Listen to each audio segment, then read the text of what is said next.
Hello, fellow humans. I am Patrick Smith. Welcome to Disenthrall. Today, we're going to be going through our very first user submissions to the channel. We created a page that allows everyone, link in the description, to submit text, ideas, articles, thoughts, questions, ethical quandaries, whatever interests you from a voluntarist perspective that you'd like my commentary or input on, or that you think we would be useful in helping amplify out to the community, which is what we're going to be doing here today. We're going to be going through our channel's first content submissions. And I gotta say, I was pleasantly surprised how quickly and frequently this thing has been used so far. A little overwhelming, but in a great way.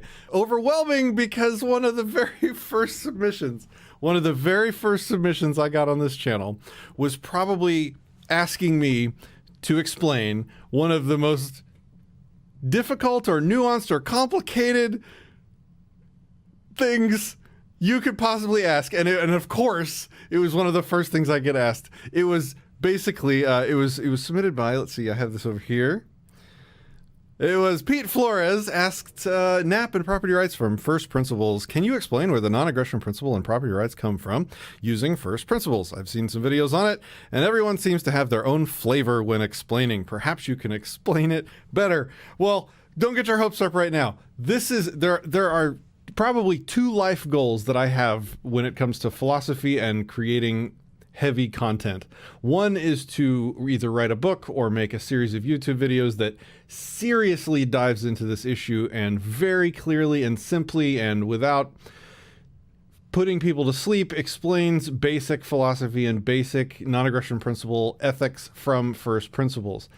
That's a lofty goal, and it's not something I can probably do here in a quick 10-minute video. So don't think you're being forgotten, and don't think I'm not working on that problem.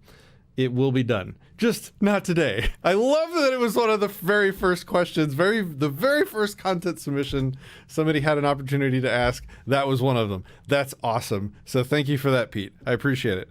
Today, however, we're going to be checking out. So there is a HR bill that has been introduced called Unmasking Antifa Act of 2018. This was introduced by 3 or 4 Republicans, I guess primarily by Daniel Donovan, out of New York, of course. And it's a little something that goes like this. Whoever, whether or not acting under color of law, while in disguise, including while wearing a mask, injures, oppresses, threatens, or intimidates any person in any state, territory, commonwealth, possession, or district in the free exercise or enjoyment of any right or privilege secured to him by the Constitution or laws of the United States, or because of his having so exercised the same, shall be fined under this title, imprisoned for not more than 15 years or both. I like how they say not more than 15 years. We're going to throw you in prison for, based on the cloth that you have on or around your body. But don't worry, it's not more than 15 years. It's not totalitarian at all. It's just enough to completely destroy any connection you have to any job, any community, any group of people that you possibly have, and wipe you completely off the activist radar for effectively permanently. That's all. And don't worry about the fine either. It not more than 15 years. Also, which I guess I have a little less problem with because it's property damage. Whoever during the commission of an offense under this section wears a disguise, including a mask, shall, in addition to any term of imprisonment otherwise imposed under the section, be imprisoned for 2 additional years.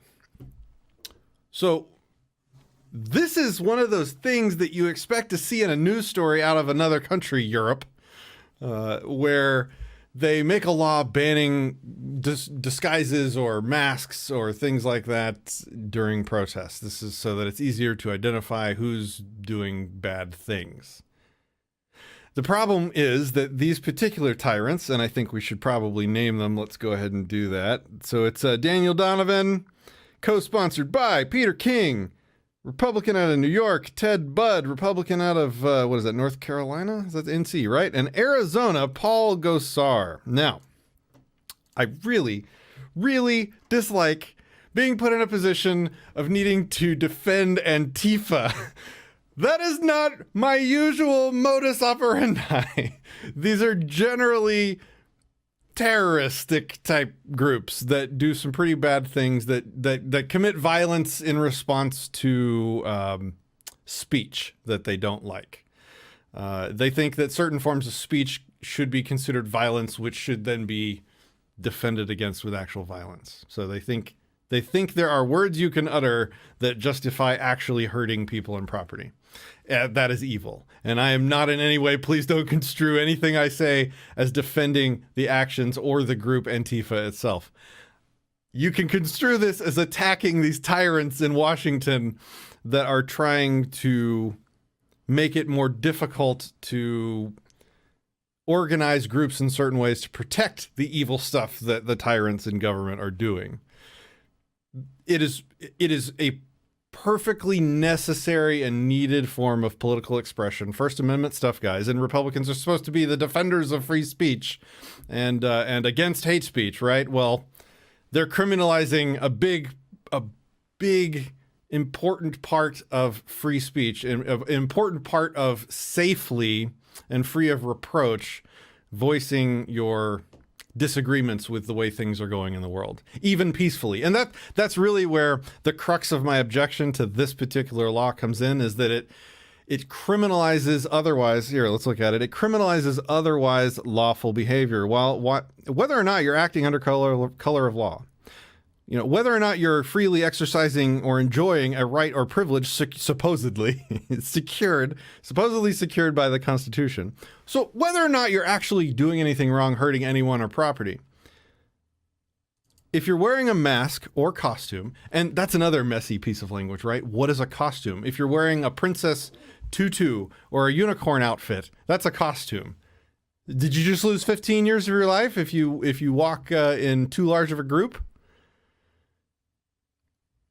So if you're wearing wearing a mask, including while wearing a mask, injures. Okay, I understand. I'm less worried about the stuff where there's actual victims or property damage in place. I think it's dumb to change the punishment for an existing crime that already has a punishment based on what the perpetrator is wearing. I think that's kind of dumb and immature, but I'm less worried about that. What scares me, what should scare everybody, is that it also includes oppresses, threatens, intimidates. So intimidates. This puts the deciding factor as to whether or not something that you've done is a 15-year loss of life crime in the hands of other people. And who is more easily intimidated than the left? Like, they fear literal violence when you tell them that you disagree with the number of genders they claim there is. So Jordan Peterson would be intimidating people, and if he did so much as wear a hat that maybe covered up a little bit too much of his face, or wore an outfit that somebody subjectively decided was a costume instead of just a weird-looking eccentric outfit, 15 years, gone. This is insane. This is like one of those 1984 moments that happens early on, and it kind of gets slipped on, before anybody's too worried about it. Yeah, those Antifa guys, they're scary. They've done some pretty violent, destructive things that they shouldn't be doing. Nobody needs to be hiding their face. That just makes the job on our law enforcers harder. Ugh, puke. But no, this not only, even if the law wasn't so subjective and messily and sloppily written, this is scary stuff. Even if it was not up to the victim to say that they were intimidated or oppressed. What does oppressed even mean in this language? Who knows? Threaten, that's more concrete, right? Injures, that's definitely more concrete. Property damage, yeah, I understand. I think it's dumb. Like I said, I think it's dumb to up the ante depending on what the perpetrator's wearing, but whatever. But this other stuff, man, this is just scary. These Republicans don't seem to stand for what they say they stand for, right? There's some inconsistencies here. Oh, I actually just I finished the episode, I closed it out, and then I just remembered something in an insane effect that this law, if passed, would have. There was a protest recently. Adam Kokesh at the Libertarian National Convention in Louisiana just hosted a March of the Dead Veterans, where he, check this out, where he had all these veterans dress up in their uniforms, also known as costumes, wearing masks representing their cause, representing the dead veterans. These people, these peaceful people protesting a serious problem that they see in the world, under this new law, if passed, would literally be in prison for up to 15 years with a fine on top of it.